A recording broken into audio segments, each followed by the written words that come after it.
Alors, bonjour, bienvenue à la 12e épisode des Jeudis de la photographie déjà. Bonsoir Daniel, bonsoir Gaétan. Salut! Oh, ça Bonsoir. va Gaétan? Tu Un as eu la voix un petit peu rouillée, magané. un petit peu maganée, ouais. Puis ce soir, on reçoit Geneviève Thibault. Ça va être notre invitée de ce soir. Bonsoir Geneviève. Ça va bien? Allô, allô? Oui, OK. Je vais commencer avec le petit mot d'usage pour commencer l'émission. Les jeudis de la photographie, c'est présenté tous les premiers jeudis du mois à 19h. L'épisode va durer à peu près 1 heure. Puis c'est en direct présentement sur la page Facebook aussi des jeudis de la photographie. Donc, n'hésitez pas à partager si vous voulez. Puis l'émission est enregistrée, puis elle va être accessible plus tard aussi sur la page YouTube des Jeudis de la photographie. Quand vous vous connectez sur le Zoom, tous vos micros sont supposés d'être mutés. Je vais vous demander de garder vos micros mutés, s'il vous plaît, pendant l'épisode. Puis si vous avez des questions à poser, que ce soit à Daniel, Gaétan, à moi ou à notre invité, n'hésitez pas à les poser, mais dans le chat. Donc, posez la question dans le chat. Gaétan va tout le temps vérifier le chat. Puis s'il y a une question, on va la poser et on va essayer de répondre à votre question. Il va aussi avoir un petit questionnaire là, pendant l'épisode, un petit sondage, fait que je vous demande de répondre, s'il vous plaît, puis on va pouvoir en discuter à la fin de l'émission. Alors, messieurs Daniel et Gaétan, ça va bien? Ça va bien, toi? Oui, ça va pas pire. Qu'est-ce que vous avez fait de bon dernièrement depuis la dernière fois qu'on s'est parlé? Je vais laisser Daniel commencer. Bien, si on part avec ça au niveau personnel, je dois admettre que ce que j'ai commencé à faire et qui est particulier, et pour les gens qui me connaissent un peu dans ma photographie vont sourire, c'est une série de photographies à caractère documentaire que je fais dans le quartier dans lequel je vis, à Montréal, qui est le quartier qui est près de Tétroville. Puis c'est un quartier, je vis dans ce quartier-là depuis quelques années. C'est la première fois que je réalise qu'il y a des choses qui sont en changement. Et le travail se fait essentiellement en couleur. Et c'est là que je pense que je peux surprendre des gens, compte tenu que la majorité des gens qui me connaissent un peu savent très bien que les 40 dernières années ont été dédiées totalement au noir et blanc ou presque totalement au noir et blanc. Alors ça, c'est ce que je fais un peu de mon côté. Bon, puis bien sûr, je vous ai préparé quelque chose. Je vous ai choisi un livre que je vais vous présenter, tout ça.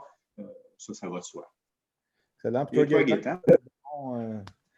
Moi, écoute, ça bouge pas mal. J'ai évidemment, avec la situation de la COVID et tout, j'étais sans emploi pendant un bon bout de temps. Fait que je me suis trouvé un emploi dans le dernier mois. Je suis rendu chez Gosselin Photo, juste pour faire une petite pub rapide. Donc, le Gosselin Photo de Laval. N'hésitez pas. Et non, c'est ça. Puis sinon, photographiquement parlant, c'est un peu tranquille, mais là, je vais retourner très bientôt dans les années 1800 parce que je me suis commandé un kit pour faire de la photographie sur plaque de verre. Donc, ça, c'est un petit projet là, qui va se mettre en branle très prochainement. Là, j'attends ma commande d'une journée à l'autre. Excellent, excellent. Bon, mais... Et moi, de mon côté, bien écoutez, j'ai regardé un peu au niveau des livres photographiques.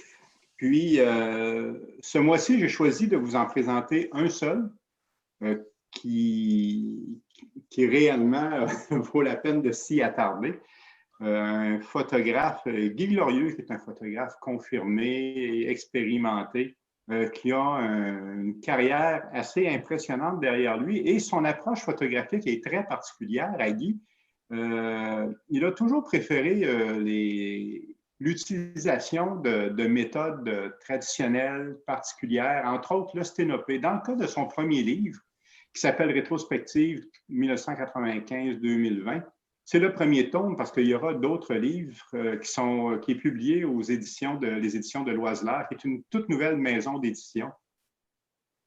Et le travail essentiellement, c'est effectivement du travail au sténopé, souvent fait sur du papier négatif direct. Et il a choisi de garder une bonne partie de ces images-là négatives. Quand on parle de sténopé, écoutez, Le livre nous démontre les images qui ont été réalisées, mais c'est du travail souvent en très grand format qu'il est fait. Guy Glorieux n'est pas un être de modération, je pense. C'est quelqu'un que je connais bien. Alors, quand il a envie de faire quelque chose, il le fait jusqu'au bout. Il va louer une chambre d'hôtel quelque part à Montréal. Il va la rendre complètement noire. Donc, l'appareil photographique, la chambre photographique devient la chambre d'hôtel. Il va percer un tout petit trou devant la fenêtre, devant la membrane qu'il va mettre devant la fenêtre, et il va exposer directement le papier en grand format, ce qui nous donne parfois des négatifs papier qui mesurent plusieurs pieds. C'est vraiment fabuleux comme travail, et il sort tout juste ce livre-là, qui est, comme je vous ai dit, aux éditions de Loiselard. Je pense que ça vaut réellement le coup de jeter un œil sur ce livre-là et de vous le procurer, parce que c'est le livre d'auteur comme ça. Ce ne sont jamais des tirages de plusieurs milliers de livres. Hein. Le livre d'auteur, c'est quelque chose qu'on fait souvent avec en plus petite quantité comme tel. Et puis, ça devient très souvent un livre rare. Guy Glorieux, c'est quelqu'un qui est exposé au musée McCord, au musée des Beaux-Arts du Mont-Saint-Hilaire. C'est un photographe montréalais qui a une crédibilité importante et qui fait un travail vraiment exceptionnel. Alors, pour ceux que ça intéresse, et puis je vous suggère d'aller jeter un œil comme tel. J'ai ma copie, tant mieux, pour ceux qui peuvent encore se le procurer. On a les coordonnées, je pense, François, que tu peux mettre à l'écran comme tel. Alors, c'est de communiquer directement avec l'artiste. Mais on va les mettre sur la page Facebook là, des Jeudis de la photographie. Sur la page Facebook. Donc, alors, vous pouvez toujours aller voir. Ou sinon, faites une petite recherche Guy Glorieux, photographe sur Internet. Vous allez tomber sur son site Internet et il y a possibilité de commander le livre. Vous pouvez soit aller le chercher, vous pouvez l'acheter, vous le faire livrer, mais je vous recommande donc d'aller le chercher parce que c'est pas mal plus agréable de rencontrer le photographe en même temps. Mm-hmm. Voilà pour la partie du livre de Guy Glorieux. Excellent, excellent. Monsieur Gaétan, vous avez un truc à nous parler? Ben oui, écoute, depuis la dernière rencontre, on a pris un peu la décision de faire participer nos auditeurs. Donc, c'est là qu'on est arrivé avec l'idée de faire une espèce d'assignation photographique. Et bref, c'est juste de vous inciter à sortir vos appareils photo, que ce soit un appareil argentique, numérique, vous pouvez le faire même au téléphone cellulaire si vous voulez. Et pour ce premier assignation photographique-là, on y va d'inspiration Joseph Sudek. Donc, bref, moi, ce que je vous propose, c'est dans le prochain mois, durant le temps des fêtes, tout ça, de faire des natures mortes, mais en utilisant seulement que la lumière naturelle. Ça peut être des natures mortes, ça peut être des portraits, mais l'important, c'est vraiment de travailler la lumière naturelle, de ne pas utiliser de lampe ou quoi que ce soit. Donc, un peu comme Joseph Sudek faisait à l'époque de la fenêtre de son studio. Il mettait différents items, il prenait des photos de cette façon-là. Donc, pour le prochain mois, je vous invite à être un peu créatif et de partager avec nous ces images-là que vous allez produire. Vous allez pouvoir nous les envoyer sur le email des Jeudis de la photographie.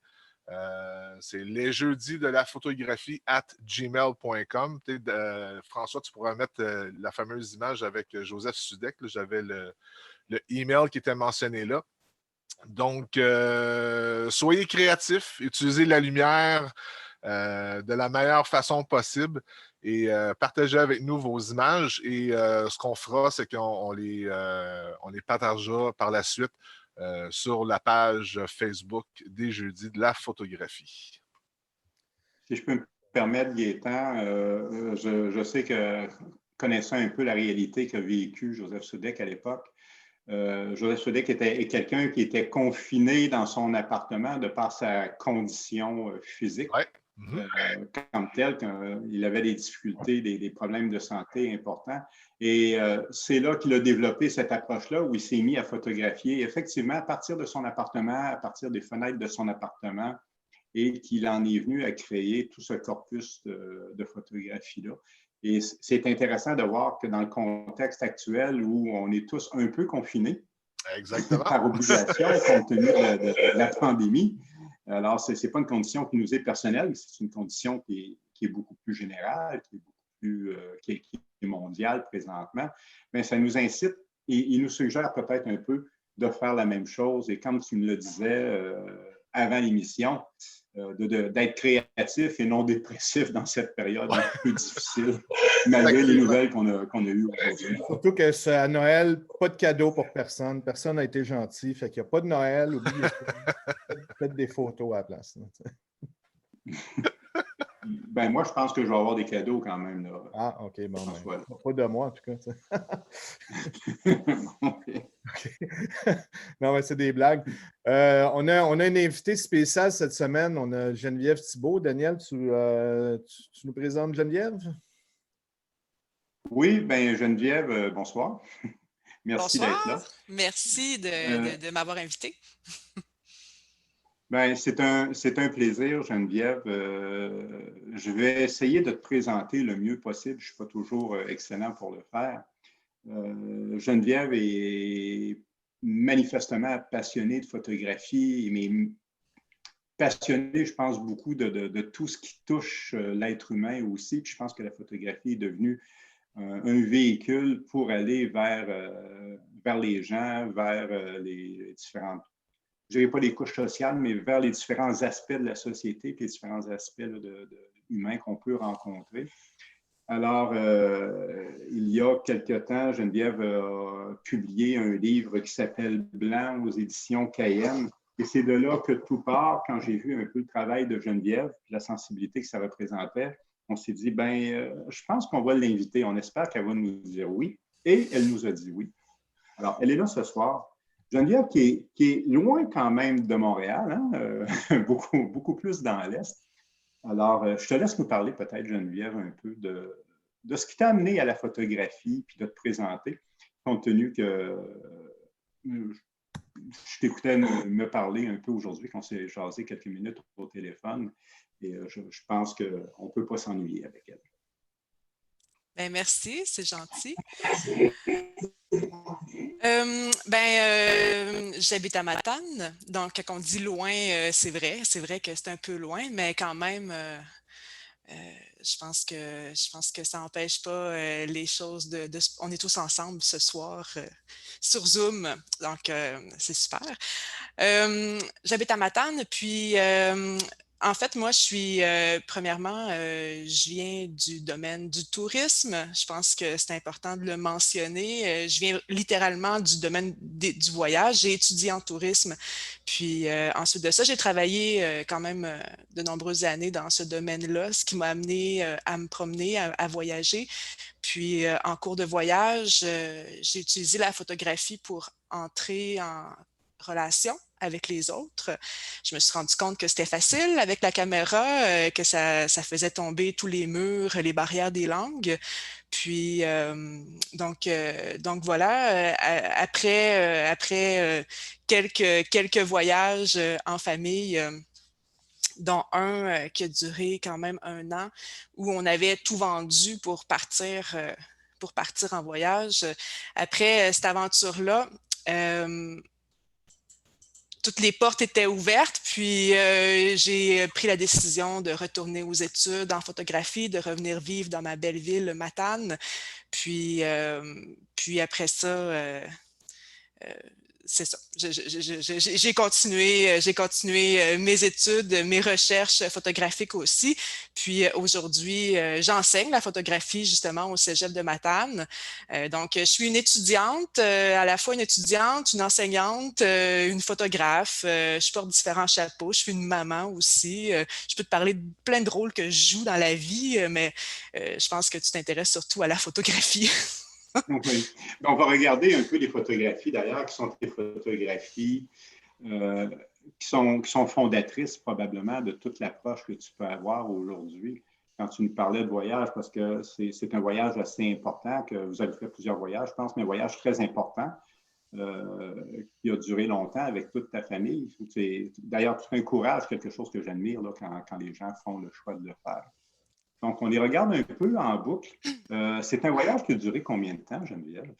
Ce voyage-là que vous voyez en ce moment, ça a été un voyage d'environ 1 an. Où c'est le voyage en question qui a été vraiment l'intersection dans ma vie, je vous dirais, là, parce qu'on a tout vendu pour partir à l'aventure avec nos 2 enfants. Puis j'ai scolarisé mes enfants pendant ce voyage-là.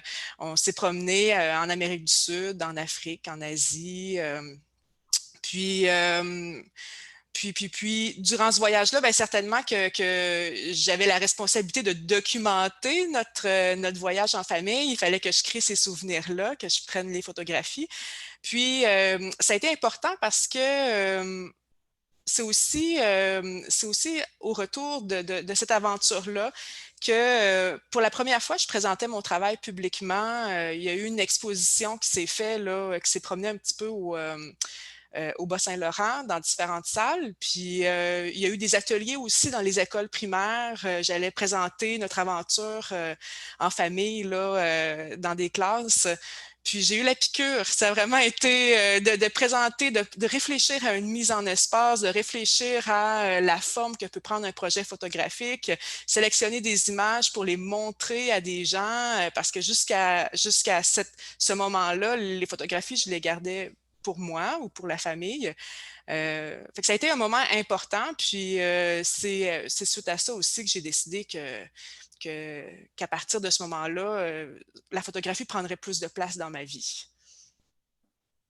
Donc, c'est une période dans laquelle, pendant le voyage, si je comprends bien, tu faisais ces images-là davantage en dilettante, tu les faisais pour toi. Oui. Tu aimais ça, mais il n'y avait pas à ce moment-là encore un désir de les faire dans un but de communiquer avec les gens autour. Non, pas encore, c'est vrai. C'était vraiment des photos personnelles que je prenais. Quand je les prenais, c'était comme on bâtit un album de famille, finalement, là, il n'y avait pas d'intention de diffusion, de publication ou quoi que ce soit. C'est à mon retour que, premièrement, le retour, je ne l'ai pas trouvé facile parce que de ne pas avoir de place ou retourner, de recommencer à zéro. Quand on part en voyage, vous avez sûrement déjà filé ça, le sentiment quand on revient à la maison, tu sais, comment on se sent bien de retourner, de revenir chez soi, de retrouver ce qu'on a quitté derrière. Puis nous, ben, en ayant vendu toute notre maison, la majorité de nos effets personnels, ben, on n'a pas retrouvé ça. Les enfants, eux, rapidement, là, je les ai réinscrits à l'école. Bon, on les a inscrits dans des sports, puis tout ça. Puis je me suis vraiment concentrée sur leur intégration. Mais c'est ça, moi, de mon côté, je trouvais ça un petit peu difficile. Là, puis c'est là que j'ai créé finalement un projet. J'ai conçu le projet d'exposition, les ateliers aussi, les ateliers scolaires. Puis c'est là aussi que j'ai pris la décision de m'inscrire au cégep, de retourner faire un diplôme collégial là, en photographie. Puis j'ai vraiment développé, je pense, ça m'a vraiment ouvert, ça m'a fait réfléchir beaucoup ce parcours au collégial-là. J'étais prête, là, dans la trentaine, quand on retourne à l'école, c'est pas comme à 17 ans. Puis là, j'allais chercher tout ce que je pouvais aller chercher de mes super profs. Puis il y en a une en plus, je vois Émilie qui est présente, qui m'a enseigné. J'étais allée chercher tout ce que je pouvais aller chercher. Puis, après ça, ben, j'ai poursuivi ma réflexion là, dans le cadre d'études universitaires multidisciplinaires, puis j'étudie encore d'ailleurs. Mais oui, ce voyage-là, c'est le début d'une aventure. Oui. Ça a été un tremplin. C'est vraiment les images fondatrices. C'est une période fondatrice qui t'a amené à dire, OK, moi, ce dont j'ai envie, c'est ça. Oui. Ça a vraiment été... ouais. Puis ça a été aussi le défi de retrouver ce sentiment-là, ce dépaysement-là, cet amour des voyages. Parce que là, imaginez, là, je voyageais beaucoup, puis j'avais des avantages. Je travaillais pour une compagnie aérienne, j'en profitais. Mais là, en laissant ça derrière moi, je mettais un petit peu une croix aussi sur tous ces avantages-là. Puis après ça, j'ai commencé à m'intéresser à l'autre, mais proche de moi. J'ai essayé de retrouver un peu ce feeling-là du dépaysement, mais dans le creux du quotidien, dans les maisons, en visitant des personnes, j'essayais de me replonger dans ce sentiment-là là, de voyager finalement, parce que je pense qu'on n'est pas obligé d'aller loin pour voyager. Il suffit de se mettre dans l'état d'esprit nécessaire. Puis après Oui, ça, bien, excuse-moi. non, je t'écoute. Il y a toujours un lag souvent avec Zoom, alors parfois on a l'impression qu'on se coupe. Mais... Puis mes projets par la suite, mes projets photographiques ont vraiment été des projets où je m'intéressais au banal finalement, à ma Au banal, puis culture. avec des concepts de ce qu'on comprend, parce que tu es arrivé avec l'autre, on va voir quelques images de l'autre projet que tu nous présentes, qui se nomme 148. Puis j'aimerais que tu nous en parles un peu parce que quand tu m'en as parlé un peu avant notre entrevue officielle, j'ai trouvé que il y a quelque chose de savoureux dans ça et de très audacieux. Bien, ce projet-là, ça s'appelle J'habite au 148, puis c'est un projet qui consiste à aller visiter les gens qui habitent dans des 148 exclusivement. Donc, ce que je fais, c'est que j'habite moi-même dans un 148, là, le chiffre n'est pas tombé du ciel.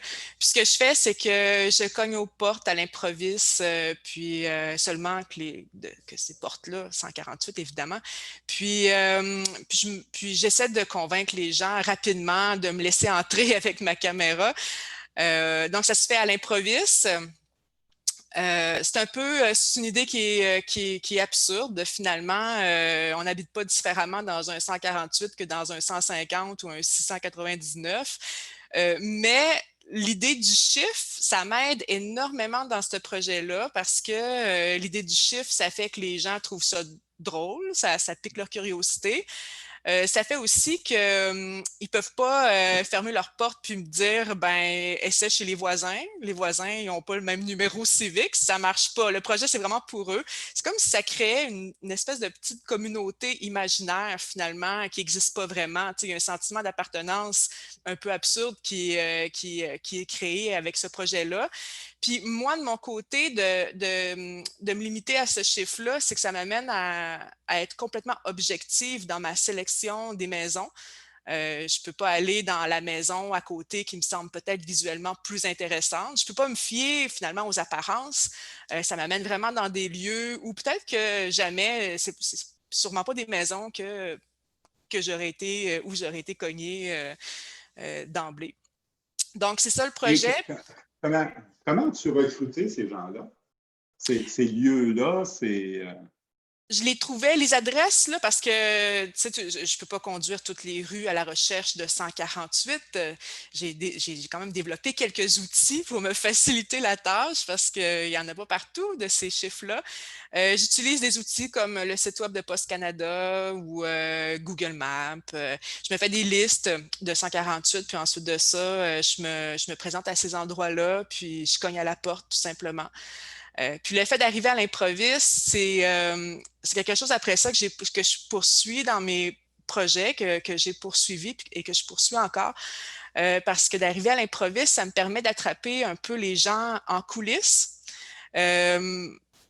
Dans le fond, je les attrape quand ils ne sont pas en train de jouer un rôle, quand ils sont peut-être en robe de chambre, quand ils sont peut-être dans un environnement où ils n'ont pas eu le temps de ramasser les choses, ils n'attendaient pas de visite.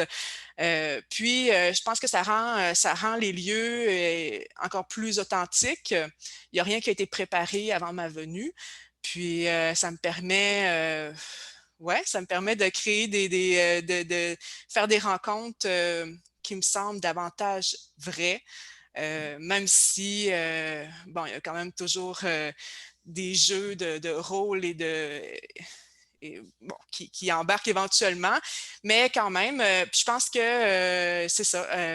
Les environnements domestiques, en partant, c'est une mise en scène du quotidien. On va placer nos objets d'une manière d'une certaine manière, pour raconter notre passé, notre vie. On va choisir les pièces dans lesquelles on place nos objets.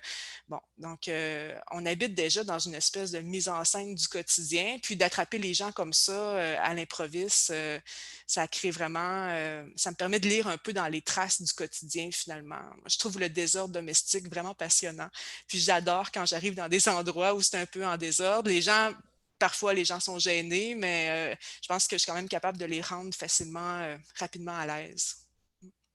Alors, toi, tu arrives dans un endroit. Moi, si j'habite au 148 d'une rue quelconque, il est possible que je vois débarquer Geneviève Thibault, photographe, et Ça qui me se dit pourrait. Bonjour, je m'appelle Geneviève Thibault et voici mon projet. Est-ce que je peux photographier chez vous? Ça C'est se bien ça? pourrait bien, exactement. Puis c'est un projet OK. qui est né, dans le fond, pendant mes études au cégep. C'était un de mes projets finaux, un projet synthèse. Puis après, je l'ai continué quand j'ai étudié en ethnologie à l'Université Laval. Je l'ai continué dans le cadre d'une recherche dirigée par une professeure en ethnologie, Jocelyne Mathieu, où là, c'était très documenté. Il y avait une recherche documentaire sur la culture matérielle, l'étude du quotidien. Puis, j'avais poursuivi ce projet-là. Puis ensuite de ça, je l'ai déposé au Conseil des arts et des lettres. J'ai obtenu du financement. Donc, je l'ai poursuivi encore davantage et j'aimerais éventuellement, pourquoi pas, aller vous visiter. Si vous habitez dans un 148, j'aimerais bien aller sur l'île de Montréal, cogner aux portes. Pourquoi pas? Mm. Tu as des images dans ce que tu nous présentes, Geneviève, qui sont particulières au sens où, oui, bon, on voit certains désordres, comme tu le disais, mais également une certaine intimité, parce que l'image qu'on voit présentement à l'écran, c'est une photographie que tu as réalisée d'un tiroir. Est-ce Un fond de que tiroir. un fond de tiroir, tu as demandé la permission? Oui, non? Comment ça se passe? Comment ça se vit quand ça arrive chez les gens comme ça?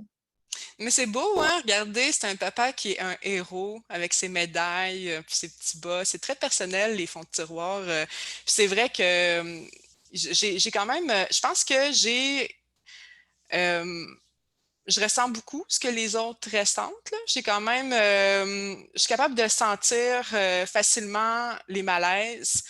Euh, je fais pas seulement que poser la question, est-ce que je peux aller ouvrir ton tiroir et prendre des photos? Je le ferais pas si ça se fait vraiment graduellement. Quand j'entre quelque part, ben, on va jaser évidemment là. Puis je vais commencer par m'intéresser aux pièces qui sont publiques, le public dans le privé, les pièces, le salon, la cuisine, l'entrée, qui sont les pièces où habituellement on reçoit des visiteurs. Puis, quand je vois que les gens sont vraiment très à l'aise, ben, je leur demande si ça leur tente de me faire visiter, s'ils veulent me montrer d'autres endroits. Puis, ça se fait graduellement. Là, c'est une question de ressenti. Je voudrais surtout pas demander des choses ou vraiment insister ou je veux que ça soit quand même une expérience qui est plaisante pour tout le monde, là. Alors, j'imagine dans ce contexte-là, compte tenu de l'approche dont tu parles, les gens sentent un certain respect, puis deviennent davantage ouverts à ton Oui, regard. je pense que oui. Puis, je parle aussi, j'offre la possibilité quand même vous voyez, c'est beaucoup des intérieurs. Souvent, il n'y a pas de portrait. Parfois, il y a des portraits, mais souvent, les gens préfèrent garder une certaine anonymat. Puis c'est ce qui fait aussi, surtout quand justement, si c'est en désordre, puis le désordre, c'est quoi finalement? C'est des objets qui ne sont pas à leur place habituelle. C'est juste ça du désordre, hein? C'est des objets qui sont déplacés, tout simplement. Donc parfois, c'est ça. Souvent, je ne ferai pas de portrait. Souvent, je vais tout simplement photographier les lieux. Puis, il n'y a jamais de vignette, il n'y a jamais j'identifie pas la personne ou l'adresse ou avec ma photographie. Là. Tu sais, tout est présenté. C'est une série, ça vient ensemble. Toutes les photographies, on ne peut pas vraiment savoir qu'est-ce qui a été pris où dans ce contexte-là. Tout est mélangé. Puis ce projet-là, ensuite, ça a été diffusé. Ben, justement, voilà, une photo prise chez moi.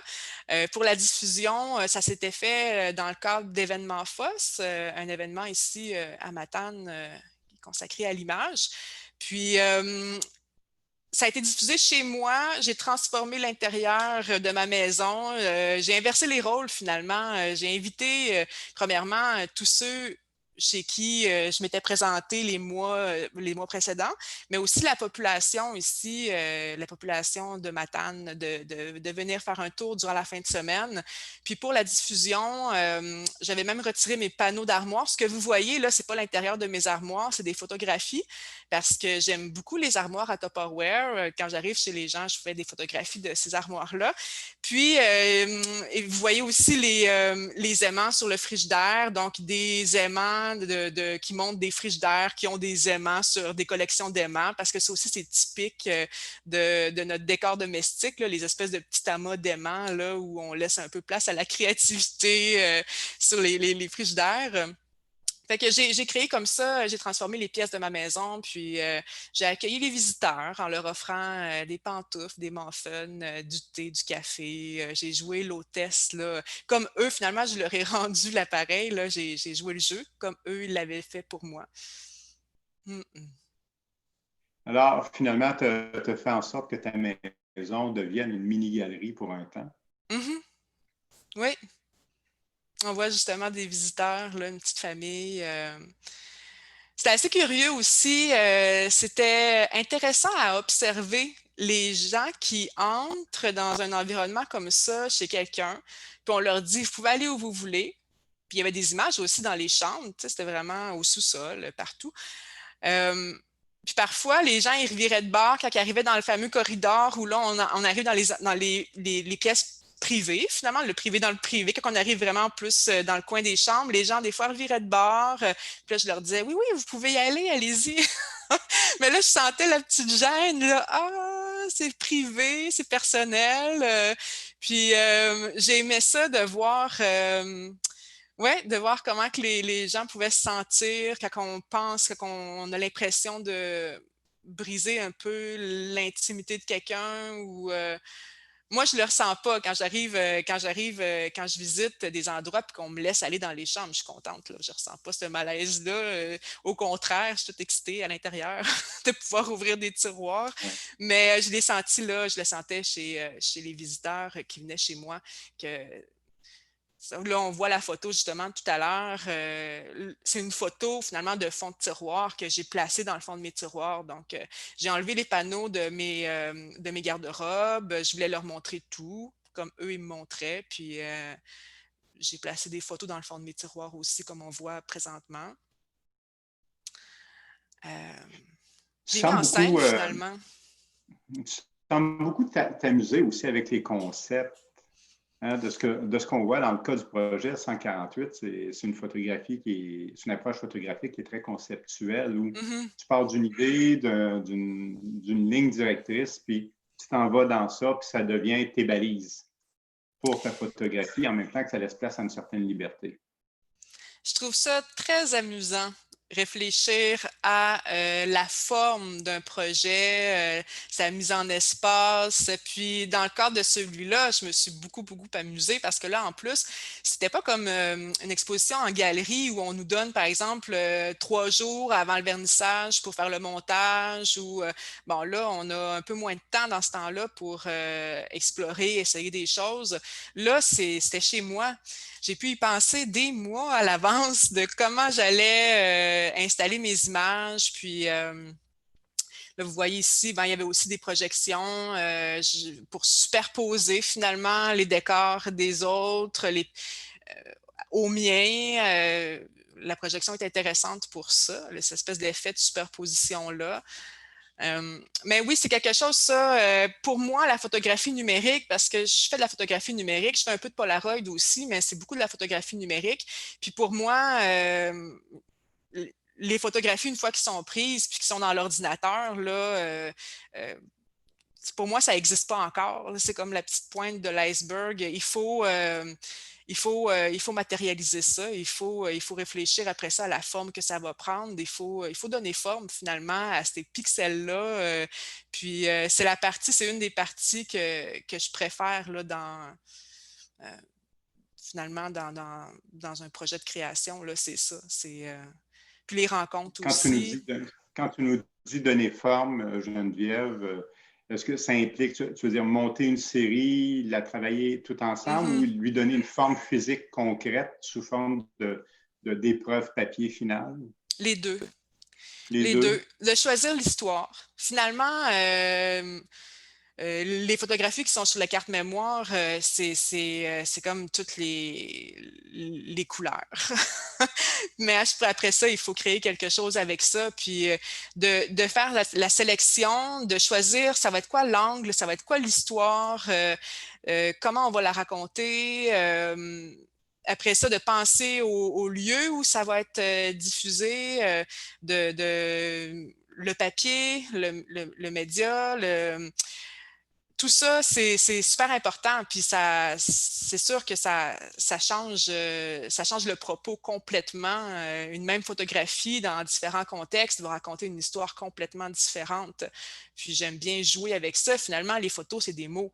Dépendamment comment on les assemble, on va former des phrases différentes. Puis ça, je pense que c'est vraiment, c'est ça. C'est une étape de la création qui me plaît beaucoup. Puis j'aime ça prendre mon temps. Puis de ne pas avoir de pression. Quand c'est des projets comme ça personnels, bien, on n'a pas vraiment de pression. Ben, c'est sûr que s'il y a un deadline, une exposition qui s'en vient, là, il y a une date, là, mais sinon c'est ça. Ouais, je pense que c'est important, spécialement en photographie numérique. Ce projet-là, 148, c'est un projet que tu as débuté fin des études collégiales, je crois que tu me disais, mais qui s'est poursuivi par après. Oui. Et qui t'a amené à l'université, tout ça, et par après, tu t'en viens à développer d'autres projets nécessairement, dont celui de ton livre blanc sur les Ursulines de Québec.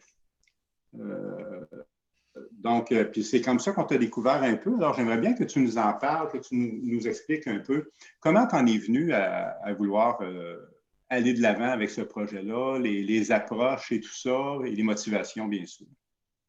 Ça s'est fait au même moment. Hein, ce que vous voyez là, le projet avec les Ursulines, je débutais mon bac à l'université, puis ça a débuté finalement à la lecture d'une nouvelle. J'ai lu la nouvelle en même temps que tout le monde dans les médias en mai 2017, comme de quoi que les Ursulines s'apprêtaient à déménager de leur monastère qu'elles habitaient depuis 1641. Une maison qui est habitée depuis aussi longtemps, c'est quand même... puis là, ça s'apprêtait à prendre fin.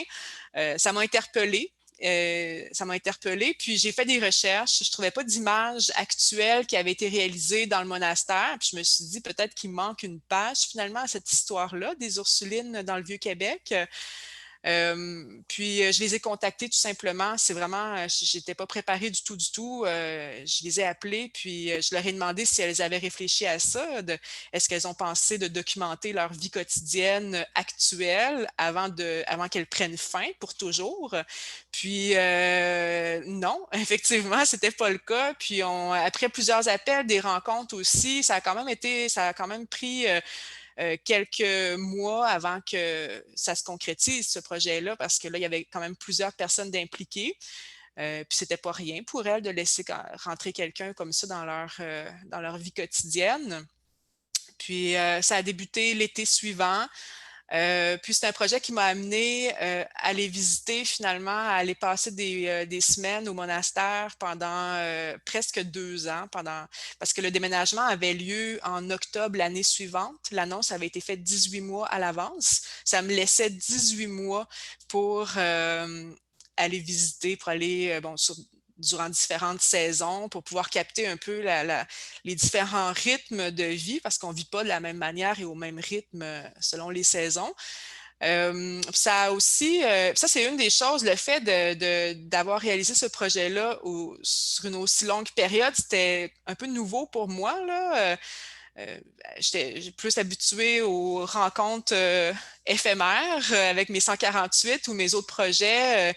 Là, j'ai vraiment bâti quelque chose sur une longue période de temps, puis j'aurais pas pu arriver à l'improviste au monastère, cogner à la porte et demander pour entrer, même si ça avait été un 148, je pense pas qu'elle m'aurait laissé entrer.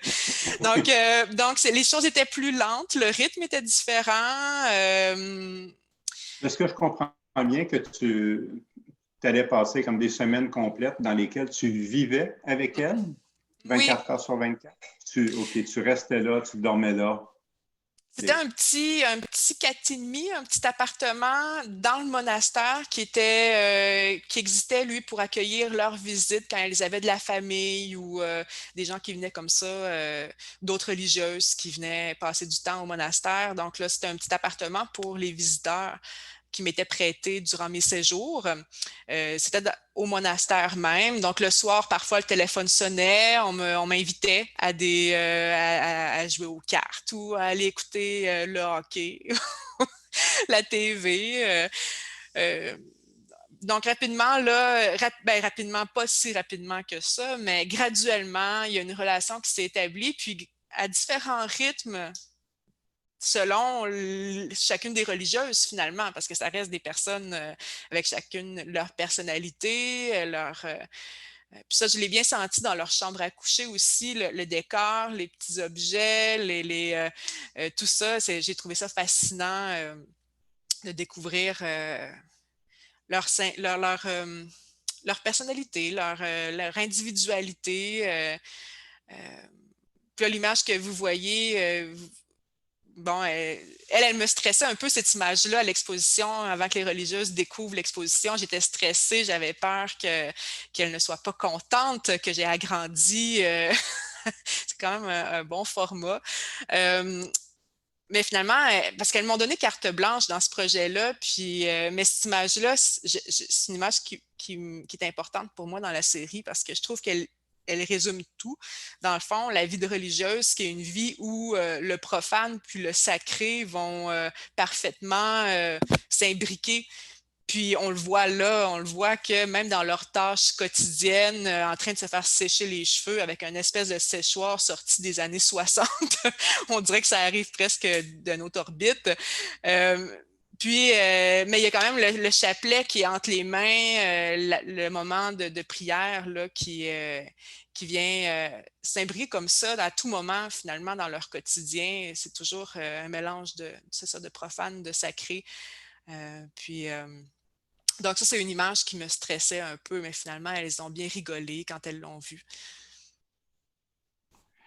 Et là, on arrive à quelque chose de particulier parce que l'image qu'on se fait soi-même, hein, parce qu'on se fait toujours une image de la vie religieuse ou autre, qu'importe, mais de la vie religieuse dans le cas présent. Et là, on se retrouve avec deux religieuses qui semblent être assez partisanes de notre sport national qui est le hockey. Elles avaient même négocié leur temps de télévision ce soir-là. C'était quelque chose parce que c'était un match important. Là. Ça, c'était le match à l'extérieur. À chaque année, il y a un match de hockey dehors. Puis c'était celui-là. Les religieuses ne voulaient pas le manquer, mais il y avait d'autres religieuses qui écoutaient des séries de télé, puis tout ça. Puis là, finalement, elles ont réussi à avoir leur moment de télévision. Puis donc, oui, elles écoutent le hockey, certaines écoutent le hockey, ces deux-là, du moins. Certaines sont sur Facebook aussi. Elles sont, oui, c'est assez surprenant quand on se rend compte que finalement, elles vivent pratiquement comme nous, mais avec cette petite couche de plus-là que je vous disais tout à l'heure, là, finalement. Mais elles sont très... je pense qu'elles sont souvent même en avance sur leur temps, les Ursulines. Elles l'ont été dans l'histoire aussi. C'est elles, au début du 20e siècle, qui ont mis sur pied des écoles pour former les jeunes femmes. On leur doit beaucoup dans la société québécoise, donc pour l'émancipation de la femme, entre autres, ou pour l'éducation. Puis... euh, Puis elles sont toujours d'avance aussi sur leur temps. Parce qu'on voit là, la photo, c'est l'intérieur de la chapelle, de leur chapelle à elles. Puis c'est la section de la chapelle qui est privée, finalement, qui qui est pour la communauté. Puis à une certaine époque, il faut s'imaginer qu'il manquait même d'espace, hein? C'était plein partout. Puis là, ce qu'on voit, c'est quelques religieuses debout à l'avant, puis on voit bien qu'elles ont majoritairement une petite tête blanche, les cheveux blancs. Donc, c'est une photo qui illustre bien leur situation démographique. Une réalité qui peut-être qui est en train nécessairement de changer. Hein. Il y a une époque où la réalité de la vie religieuse était beaucoup plus importante, beaucoup plus intense dans la société. Aujourd'hui, c'est quelque chose qui est manifestement en déclin. Et de là, de toute façon, aussi probablement le déménagement de ces gens-là. Est-ce que c'était un travail photographique difficile, tu dirais, à faire, à réaliser, ou c'est quelque chose qui se faisait quand même bien une fois que tout avait été mis en place? Là, parce que tu étais quand même dans des conditions un peu particulières. C'est une photographie, c'est lifestyle en mauvais français, mais c'est du quotidien que tu vas photographier quand même, dans des conditions de lumière qui sont parfois meilleures, parfois moins bonnes, puis avec les interactions personnelles aussi des gens. Comment ça s'est vécu? Donc, quand tu me demandes difficile, tu veux savoir plus techniquement ou difficile émotivement? De façon générale, mais c'est sûr que l'aspect émotif m'intéresse davantage, mais parce que techniquement, mais je pense que oui, probablement qu'il y a eu des choses, mais tu as peut-être dû avoir accès à certains éléments comme un peu de lumière additionnée, des choses comme ça par moment, je ne sais pas, tu sauras nous le dire, mais davantage pour l'approche dans l'ensemble, l'approche photographique, l'approche humaine. Oui, ben oui, c'est un projet par moment qui a été difficile, émotivement, surtout parce que pour elle, elle vivait quelque chose de vraiment difficile. Là, ce qu'on voit là, c'est leur mal quand elles sont arrivées au monastère. Puis c'est leur ancienne vie qui se trouve dans ces mâles-là. Ça s'appelle le grenier au mal. Quand elles sont arrivées au monastère, c'était pour y mourir. Puis jamais elles auraient cru qu'elles quitteraient un jour cette maison-là. Puis leur fondatrice, Marie de l'Incarnation, son tombeau est là. Donc, c'était de laisser leur chapelle, de laisser, pour elles, c'était vraiment pas facile. Par contre, elles le vivaient en groupe, puis elles se surmontaient les unes les autres. Dans le fond, quand il y en a une qui trouvait ça plus difficile une journée, les autres la soutenaient. Puis ça s'est fait comme ça en groupe, donc ça s'est fait quand même, ça s'est bien fait. Mais à ce moment-là, quand le déménagement, quand les boîtes ont commencé à se faire, à se préparer, quand les pièces se sont vidées, là, c'est sûr que parfois le moral, c'était moins facile. Puis à ce moment-là, souvent, je me suis questionnée et puis il y a des fois que je me suis dit, il y a des photos que j'ai choisi de ne pas prendre parce que je pense que je préfère évoquer certaines choses plus que les montrer à tout prix. Je ne voulais pas faire nécessairement quelque chose qui était sensationnel. Je ne voulais pas. Parfois, j'ai été témoin d'ambulances qui venaient chercher des religieuses. Bon, il y avait plein de ces moments-là qui auraient très bien illustré la situation, qu'est-ce qui se passe en ce moment dans les communautés avec le vieillissement de leur population. Puis, mais ça ne me tentait pas vraiment de... J'ai eu à me parler de nombreuses fois, même au début. Parce qu'au début, c'était un lieu où j'aurais pu prendre plein de directions photographiques, puis il fallait toujours que je me ramène à l'ordre, puis que je me rappelle, bon, je suis ici pour photographier la vie quotidienne. C'est ça, moi, qui m'intéresse. Fait qu'il faut que je focus là-dessus, parce que j'aurais pu, écoutez, il y a des œuvres d'art là-dedans, il y a de l'architecture, des trucs incroyables, vous pouvez imaginer, c'est un lieu qui a presque 400 ans d'histoire, mais c'est ça, il a fallu souvent que je me rappelle à l'ordre. Puis, ouais, Alors, tu as fait le choix de la réalité actuelle. Oui, c'était ça. Moi, j'étais là pour ça. Je me suis dit, je me suis souvent rappelé, bon, tant mieux si on peut percevoir dans l'arrière-plan de la photographie ou à quelque part dans la photographie, si on perçoit toutes ces époques-là, tant mieux, parce que c'est ça la réalité, mais je ne vais pas nécessairement, je ne suis pas là pour photographier le passé, je suis là pour photographier le présent, puis tant mieux si le passé y apparaît aussi, tu sais.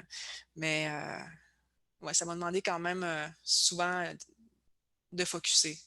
Puis là, ça, c'est mon Et tout chat. ça a donné lieu à une exposition parce on voit un peu la maquette un peu, et puis, bon, un chat qui a décidé de venir s'y installer. Mais tu as eu quand même une réception de la part de ces gens-là. Ça a été quoi la réaction des gens? Bien, ce qu'on a vu tout à l'heure, on a vu quelques images d'une exposition, puis il y avait les religieuses, justement, qui découvraient leurs Oui. images. Ça, c'était au Musée des Ursulines, ce qu'on voit devant nous. C'est l'exposition qui est arrivée à mi-parcours du projet. C'est arrivé ça en mai 2018.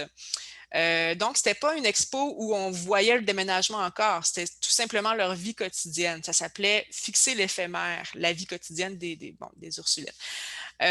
Après ça, le projet a continué, puis là, les boîtes se sont faites, puis tout ça. Là, il y a eu des photographies de déménagement qui ont été prises. Puis, ce qu'on voit là devant nous, c'est l'exposition blanc, parce qu'à un moment donné, le titre blanc s'est imposé dans le projet. Puis c'est ça, ce qu'on voit, c'est au Musée régional de Rimouski, c'est l'exposition blanc qu'il y a eu l'été passé. Puis le livre aussi s'appelle Blanc, donc c'est un titre qui est resté pour le projet. Puis là, vous voyez dans le fond, dans la salle, si on revient juste, est-ce qu'on peut revenir à l'image? Donc, dans la salle, la mise en espace a été réfléchie un petit peu comme la mise en page du livre, finalement. Je me suis inspirée beaucoup de la mise en page du livre, dans le sens où, bon, j'ai joué avec les formats, mais aussi au début du livre, il y a une chronologie dans le livre. C'est plus chargé au début. Puis graduellement, les boîtes se font, l'espace se vide et le blanc prend de plus en plus de place. Donc là, ce qu'on voit, c'est les deux murs de gauche, les deux premiers murs de la salle où on peut voir que c'est quand même assez chargé. Puis graduellement, l'espace finalement devient de plus en plus blanc. Je voudrais pas dire vide, à remplir. Donc, c'est comme un canevas finalement. C'est ça pour moi, blanc. C'est un canevas, mais c'est des possibilités finalement. J'ai un message ici de Guy Lafontaine qui dit nous avons eu la chance de voir cette belle exposition. Nous avons bien apprécié la qualité de tes photos lors de l'exposition au musée de Rimouski. Bravo. Ben, merci pour votre visite. C'est gentil. J'ai entre les mains un exemplaire de blanc, effectivement, que tu as réalisé, Geneviève, et dans lequel on retrouve de multiples images très, très touchantes, très intéressantes, mais une approche, un beau graphisme aussi, je considère dans le livre, quelque chose qui est épuré, à l'image du titre aussi, puis je pense des raisons pour lesquelles tu as fait ce travail-là, qui est blanc. Et ce qu'on ne voit pas, ce dont tu n'as pas parlé, mais ce sont ces quelques petites lettres qu'on retrouve à la fin complètement du livre, écrites par quelques religieuses aussi, et qui nous permettent de comprendre un peu les sentiments vécus par elles au moment du déménagement. Alors, Geneviève, c'est le temps qu'on avait. Je te remercie beaucoup de ta présence et de la générosité de tes propos. Ça m'a fait plaisir. Merci beaucoup. Est-ce qu'il y a des gens qui ont des questions pour notre invité ce soir? Exceptionnellement, c'est un peu tranquille qu'au point de vue du clavardage. Donc, si vous avez des questions, je crois qu'on peut faire une exception puis peut-être activer votre micro puis poser votre question à Geneviève. Personne? Pas de questions. Mais moi, je trouve, Geneviève, que c'est un très, très beau projet. Puis, j'ai eu la chance de regarder le livre, moi aussi. Puis, je trouve que je trouve chanceuse quasiment là, d'avoir pu vivre ces derniers moments là, avec ces femmes-là là, qui ont façonné le Québec carrément. Là, moi aussi, je me trouve chanceuse. C'est vraiment été chanceuse. On va passer. Je te remercie beaucoup, Geneviève. Je pense que de la part de tout le monde, là, c'était vraiment intéressant à voir ce soir. Je te remercie beaucoup. On va continuer. On va finir. On va aller vers la fin de l'émission. Puis là, j'ai eu un petit sondage. J'ai fait un petit sondage pendant que Geneviève parlait. Puis en fait, j'ai une question que quelqu'un ne t'a pas posée, Geneviève, c'est est-ce que tu utilises le flash des fois ou tu utilises la lumière naturelle tout le temps? Au monastère, j'ai travaillé en lumière naturelle seulement. OK. Euh, par, euh, par respect, pour être le plus discrète possible, étant donné qu'elles sont toujours justement en train de prier. Mais parfois, dans mes autres projets, ça arrive que je vais utiliser le flash, puis je vais essayer de l'utiliser, soit de le faire rebondir sur le plafond, ou j'essaie quand même de garder l'ambiance le plus possible. OK. Donc, sur notre question ce soir, utilisez-vous un flash ou juste la lumière naturelle? Bien, il y en a 77 qui disent seulement quand j'en ai besoin. Mhm. Personnes qui disent toujours un flash. Il y a des photographes qui utilisent juste des flashs tout le temps. Il y en a qui font ça même en plein jour. Il y en a 23 qui disent juste la lumière naturelle. Puis il y a personne, 0 qui fait comme Stanley Kubrick. Ah! À la chandelle. C'est parce que je n'ai pas répondu au sondage, François. Ouais. Pour ceux qui sont. La raison pourquoi je parle de Stanley Kubrick, c'est parce que moi, je donne tout le temps l'exemple dans le film Barry Lyndon, les scènes à l'intérieur du château. Stanley Kubrick voulait les scènes à la chandelle. Il ne voulait pas de spot ou de lumière. Il voulait que ça soit à la chandelle. C'est pour ça qu'il a utilisé le fameux objectif qui ouvrait à 0,70. Je ne sais pas trop quoi. L'objectif de la NASA qu'il avait acheté à la NASA. Super lumineux, là. Ouais. Ouais, super lumineux. Puis il avait fait des chandelles spéciales qui éclairaient plus. Mais en tout cas, bref, ça, c'est pour l'histoire. Daniel, tu vas nous parler d'un nouveau truc qu'on fait cette année. C'est le portfolio. On va demander aux gens de. Vas-y donc, on t'écoute. Oui, bien, tout à fait. Dans les faits, c'est très intéressant d'avoir des invités comme Geneviève, des invités qu'on a vus précédemment aussi. Mais on a envie de faire une place aussi pour des gens qui ont envie de partager un peu leur travail photographique, mais qui n'ont pas tellement le goût de venir en entrevue, puis que ce soit quelque chose d'aussi consistant qu'une entrevue comme celle de ce soir. Mais qui ont un travail photographique intéressant à présenter. Alors, on compte amener justement comme possibilité le fait que les gens puissent présenter un petit portfolio, pas quelque chose de très gros. On parle de 5 à 8 photographies environ. Et bien sûr, on vous demande quelque chose qui se tient. Alors, c'est pas, bon, vous prenez vos 6 photos que vous aimez le plus, vous nous les envoyez, mais si ça ne se tient pas ensemble, là, c'est une autre affaire. Alors, il faut que ce soit quand même une série qui est travaillée, qui est préparée, des images qui ont un lien entre elles, qui ont une ligne directrice entre elles. Et à ce moment-là, on va nous-mêmes présenter ces images-là dans le cadre des Jeudis de la photographie avec une petite biographie de qui vous êtes. Les gens n'ont pas à intervenir dans ce contexte-là, mais bien sûr, s'il y a un lien vers un site Internet, une page Facebook ou quoi que ce soit, ou un Instagram de votre travail, bien, on va publier ça. Alors, les informations pour ce faire sont ou vont être sur la page des Jeudis de la photo. Et puis, vous nous envoyez tout simplement vos propositions de portfolio. On va en choisir un par mois, donc un à toutes les fois qu'on va faire notre émission. Oui, alors sur la page des Jeudis de la photographie, bien sûr, on va mettre les informations du livre de Guy Glorieux. On va mettre les informations aussi par rapport à l'assignement de la semaine de notre ami Gaëtan. C'est ça qu'on dit, un assignement, oui? Assignation. On va mettre toutes les photos. Assignation en français, François. Excusez-moi. Puis, on va aussi mettre les informations là, de Geneviève en ligne pour que les gens puissent voir. Puis, si aussi vous avez des suggestions ou des commentaires à nous formuler, n'hésitez pas là, à nous envoyer des messages. Nous, on est ouvert, on est du monde ouvert. On est ouvert à tous les commentaires. Puis, et François, juste pour finir, petite information que je veux donner, que je n'ai pas donnée tout à l'heure par oubli. Pour le livre de Geneviève, si vous êtes intéressé à vous le procurer, communiquez directement avec les éditions Cayenne. Donc, vous avez donc une petite recherche sur Internet, les éditions Cayenne, Robert Hébert, qui en est l'éditeur. Vous pouvez le commenter directement. Et pour le livre de Guy Glorieux dont je parlais en début d'émission, communiquer directement avec le photographe. Merci beaucoup. Merci. Je vais me faire une plug, si vous me permettez, les amis. Dimanche matin, je fais une présentation avec la Société de la promotion de la photographie du Québec. C'est une présentation d'1 heure et demie à peu près que je fais sur mon travail en Chine. Fait que si jamais ça vous intéresse, je vais mettre les informations sur ma page personnelle là, de photographe. Là, puis vous pouvez vous inscrire. L'inscription se fait en ligne, François. Ouais. C'est quelque chose qui se fait par Zoom ou quelque chose comme ça, je pense. C'est avec Teams. Donc, et puis... c'est Teams, ouais. c'est un équivalent de Zoom. Il faut s'inscrire sur un...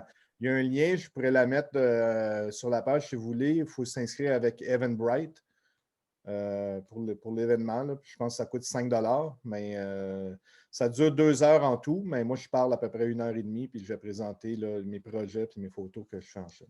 Petite plug. Excellent. On a droit à nos plugs. Il faut bien se plugger des fois dans la vie, hein, quand même. C'est sûr. Okay. Bon, ben, merci à tout le monde pour votre présence. Les amis, un mot de la fin, Daniel ou Gaétan? Écoutez, moi, j'ai hâte de vous revoir le mois prochain. Ben oui, l'année prochaine. Et ça sera l'année prochaine, effectivement. Parce qu'on oublie 2020, là. Ça n'a jamais existé dans l'histoire de l'humanité. Hey, on a quand même fait 12 épisodes en 2020. Là. Il y a de l'histoire des jeudis de la photographie quand même. Oui, c'est vrai. Daniel, un petit mot de la fin? Merci à tout le monde. Puis merci effectivement pour ces 12 épisodes-là en 2020. Puis en espérant qu'on continue à aller de l'avant en 2021 puis que les jeudis de la photo continuent à exister bien au-delà du confinement, mais que ce confinement-là et cette pandémie-là se terminent. qu'on en a tous assez. Exactement. Okay, alors, oui. merci à tout le monde. Merci à notre invité, Geneviève Thibault. On se revoit en janvier 2021, où est-ce que la peste n'existera plus. Puis c'est le premier jeudi du mois, on va se revoir. Alors, je merci pense que c'est beaucoup. le 7 janvier, si je ne me trompe pas. 7 janvier, merci beaucoup. On se reverra le 7 janvier. OK. Merci. Bonne année à tout le monde. Joyeux Noël. Merci, bonne soirée. Salut!